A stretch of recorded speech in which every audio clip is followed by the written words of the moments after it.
নমস্কাৰ সকলোকে স্বাগতম জনাইছো অন্য এটা ভিডিঅ'লৈ আৰু আজিৰ ভিডিঅ'টোত আপোনালোকৰ বাবে এটা খুবেই ভাল খবৰ লৈ আহিছো কাৰণ বিএছএফৰ ফালৰ পৰা আপোনালোকৰ বাবে বহুকেইটা পোষ্ট ইতিমধ্যে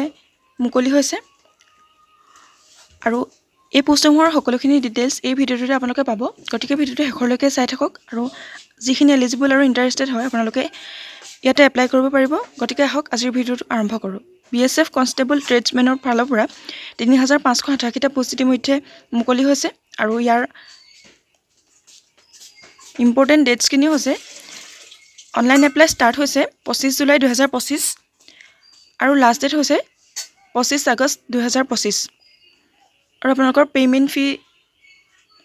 যিটো লাষ্ট ডেট হৈছে সেইটো হৈছে ২৫ আগষ্ট ২০২৫ আৰু এপ্লিকেশ্যন ফিসমূহ হৈছে জেনেৰেল OBC আৰু EWCৰ বাবে ১০০ টকাকৈ ফিজ দিব লাগিব আৰু SC ST কেণ্ডিডেটৰ বাবে কোনো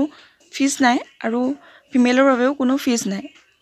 ফিমেল যিকোনো কেটেগৰী হ'লে আপোনালোকে ফিজ দিব নালাগে আৰু এজ লিমিট হৈছে ইয়াতে মিনিমাম এজ হৈছে 18 ইয়াৰ্ছ 18 বছৰৰ পৰা আপোনালোকে এপ্লাই কৰিব পাৰিব আৰু মেক্সিমাম এজ হৈছে 25 বছৰ 25 বছৰ বয়সলৈকে আপোনালোকে এই পোষ্টসমূহৰ বাবে এপ্লাই কৰিব পাৰিব আৰু ইয়াতে এজ ৰিলেক্সেশ্যনো আছে আপোনালোকে অফিচিয়েল ৱেবছাইটত সকলোখিনি ডিটেইলছ পাব আৰু এলিজিবিলিটি কথা ক'বলৈ হ'লে আপোনালোক 10th পাছ কৰা হ'ব লাগিব আৰু আপোনালোকৰ ৰিলিভেণ্ট ট্ৰেডৰ এখন 2 years এক্সপিৰিয়েঞ্চ চাৰ্টিফিকেট লাগিব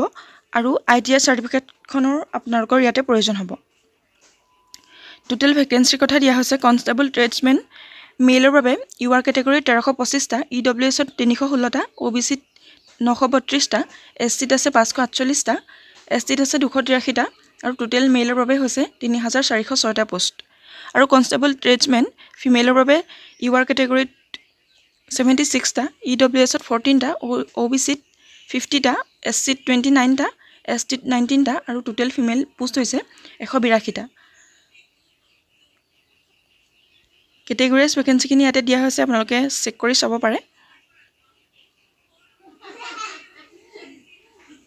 আৰু আপোনালোকৰ যিখিনি ফিজিকেল এলিজিবিলিটি সেইখিনি তলত দিয়া হৈছে মেলৰ বাবে আপোনালোকৰ হাইট 162.5 সেন্টিমিটাৰ হ'ব লাগিব আৰু হিলি এৰিয়াছ 165 সেন্টিমিটাৰ যিখিনি হিলি এৰিয়া আৰু SC STৰ বাবে 162.5 এটো ক'বলৈ পাহৰিছিলোঁ আৰু যিখিনি আদাৰ্ছ হৈছে সেইখিনি 167.5 সেন্টিমিটাৰ হ'ব লাগিব আৰু চেষ্টৰ হৈছে আপোনালোকৰ SC STত 76ৰ পৰা 81 সেন্টিমিটাৰ আৰু হিলি এৰিয়াছৰ 78ৰ পৰা 83 সেন্টিমিটাৰ আৰু আদাৰ্ছ যিখিনি আছে সেইখিনি 78ৰ পৰা 83 সেন্টিমিটাৰ হ'ব লাগিব আৰু ফিমেলৰ কাৰণে হাইট হৈছে 150 সেন্টিমিটাৰ আৰু হিলি এৰিয়াৰ কাৰণে হৈছে 155 সেন্টিমিটাৰ আৰু আদাৰ্ছ যিখিনি আছে সেইখিনি হতে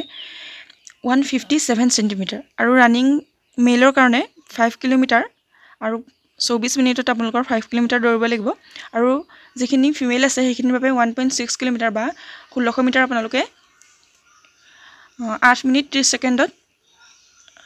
দৌৰিব লাগিব ইমানখিনি আছিল আপোনালোকৰ ডিটেইলছ আৰু ইয়াতে যিখিনি আপোনালোকৰ চেলাৰীখিনিৰ কথা দিয়া হৈছে চেলাৰী হৈছে 21700 পৰা 69100 লৈকে আপোনালোকে চেলাৰী লাভ কৰিব পাৰিব আজিৰ ভিডিঅ'টো ইমানেই আছিল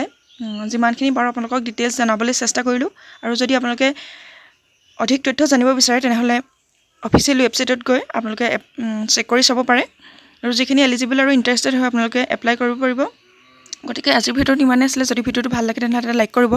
আৰু যদি চেনেলটোলৈ প্ৰথমবাৰ ভিজিট কৰিছে তেনেহলে চেনেলটো ছাবস্ক্ৰাইব কৰি ৰাখিবলৈ নাপাহৰিব আমি এনে ধৰণৰ আন ভিডিঅ'সমূহ বা চাকৰি নটিফিকেশ্যনসমূহ আমাৰ এই চেনেলটোত আনি থাকোঁ গতিকে ভিডিঅ'টো ছাবস্ক্ৰাইব কৰি কাষতে থকা বেল আইকনটো প্ৰেছ কৰি ৰাখিবলৈ নাপাহৰিব ধন্যবাদ